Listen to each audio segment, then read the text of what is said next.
Hello ladies and gentlemen, welcome back to my channel. I am Screen Scene Guru, coming at you with a plethora of movie news and entertainment.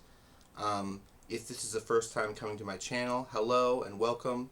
I discuss movie news, television, all sorts of entertainment topics. Tonight I'm coming at you with a whole host of things.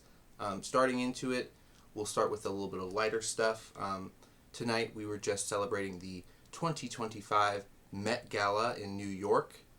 This was hosted at the Metropolitan Museum of Art. So really cool to see that. It was representing black dandyism, the high fashion of black culture and kind of artsy way. So really cool to see a lot of influential people like Zendaya turn out. We also got Pharrell Williams, Coleman Domingo, Rihanna showed out, showing off her new pregnancy. So a lot of very cool high fashion individuals showing up for this celebration. A lot of news traffic going on there. We also got the announcement from President Donald Trump that there is going to be a 100% tariff on all foreign production.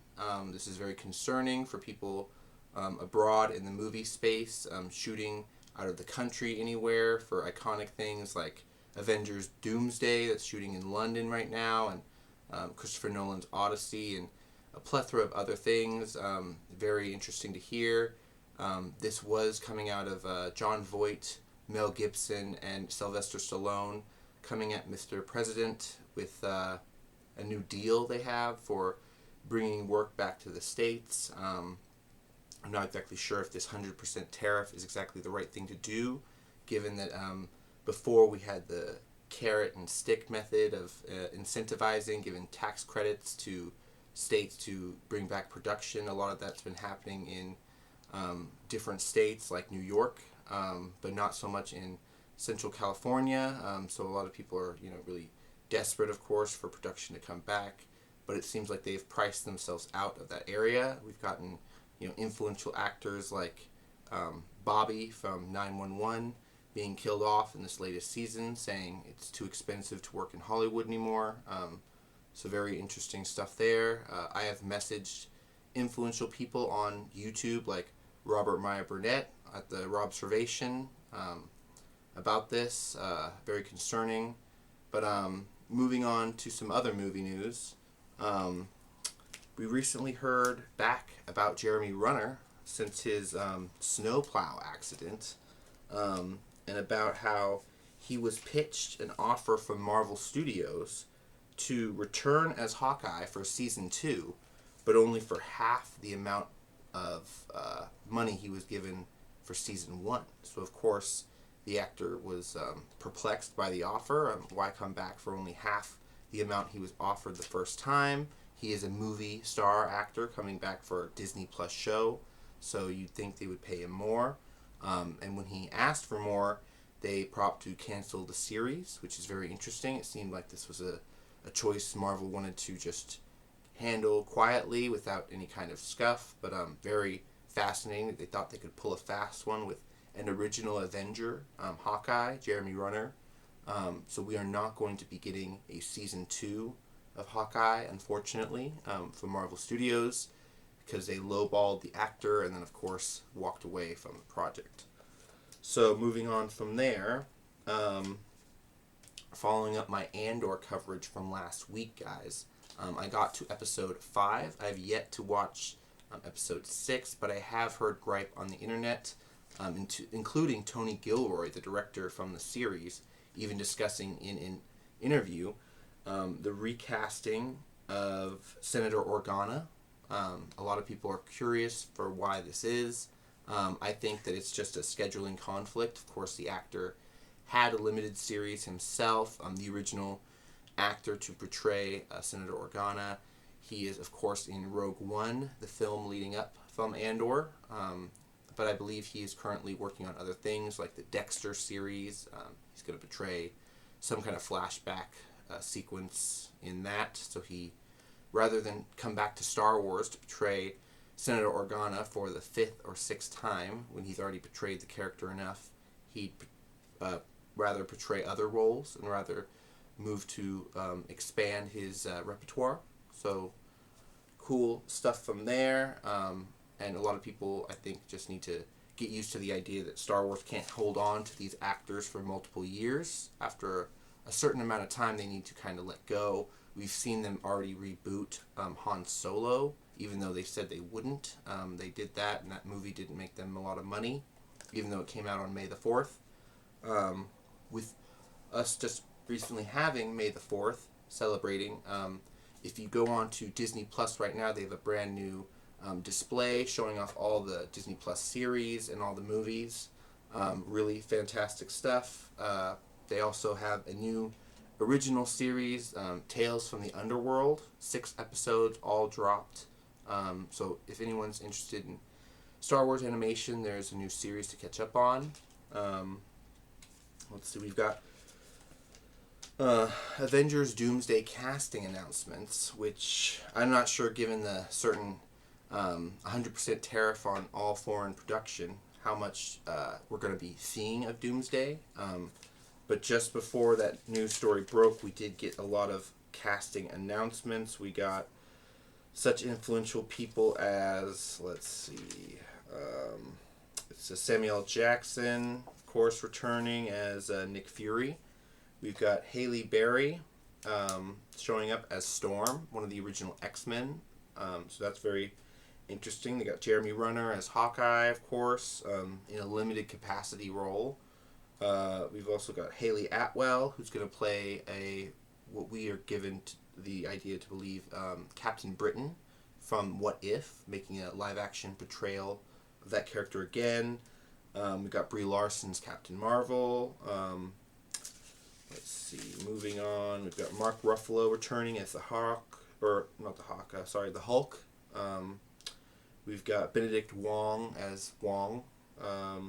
Let's see, we've also got, interesting that we got Benedict Cumberbatch on the list, because we heard before speculation that he wasn't going to be in Doomsday, but be in Secret Wars. But as one of the casting announcements, we got Benedict Cumberbatch, we got Ivan Alani, which is our Miss Marvel, Chris Hemsworth, which is Thor, Chris Pratt, Star-Lord. So a whole lot of people on the list. We've also got Chris Evans, which is supposedly going to be Captain America again, as well as Anthony Mackie's Captain America. And of course we've got Robert Downey Jr. as Doom. So a whole lot of people on the list. Also Paul Rudd as Ant-Man. So that's very interesting. Simu Liu as Shang-Chi. And Letitia Wright as Lady Black Panther. So that's very interesting to see there. But moving on to some other interesting movie news. We've got the Greta Gerwig's Narnia casting announcement for The White Witch. We've got Emma Mackey being announced, a British actress. Very interesting choice, given that a lot of rumors were given that Charlie XCX was going to portray the White Witch in Narnia, but of course she failed a casting call that they said that unless her role was going to be a musical performance, it wasn't going to work. So unfortunately she's going back to, I believe she's going to be in a television show, Charlie XCX, but I'm not exactly sure the name of it. But I've recently seen Thunderbolts in the theater, and I had a really good time. I do want to go into a non-spoiler review, so I don't want to go into too many details because it's just been a few days since the movie came out on May the 1st. I went and saw it on May the 1st.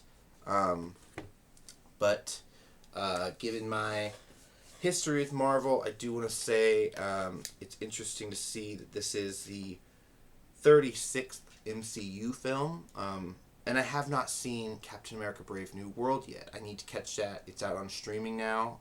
I just didn't hear good things about it, so I need to catch up. But they reference it in the movie. They reference quite a lot. Let's see what I can discuss. From the trailers, we know we're going to get Sentry. He was really great.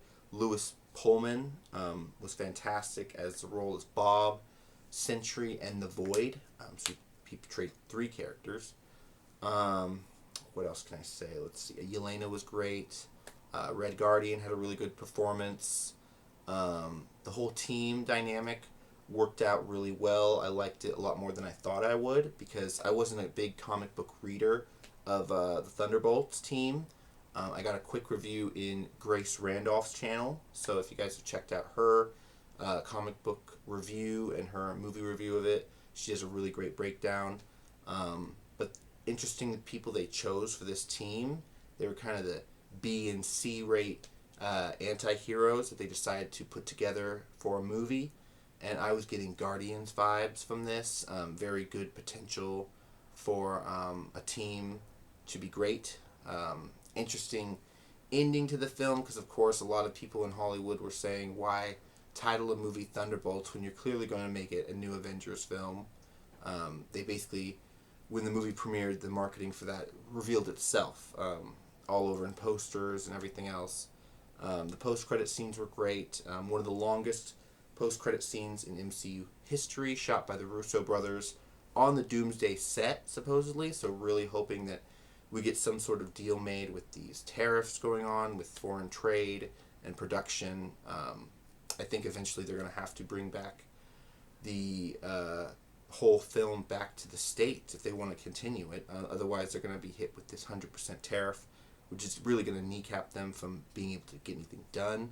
I know Disney Studios has been predominantly putting most of their stuff in the UK because the dollar goes a lot further there, the pound, compared to here in the States. But unfortunately, if they want Doomsday to be done, if they want their Vision Quest series to be finished on time, they're going to need to bring stuff back home, as it probably should be done, as President Trump thinks it should be done.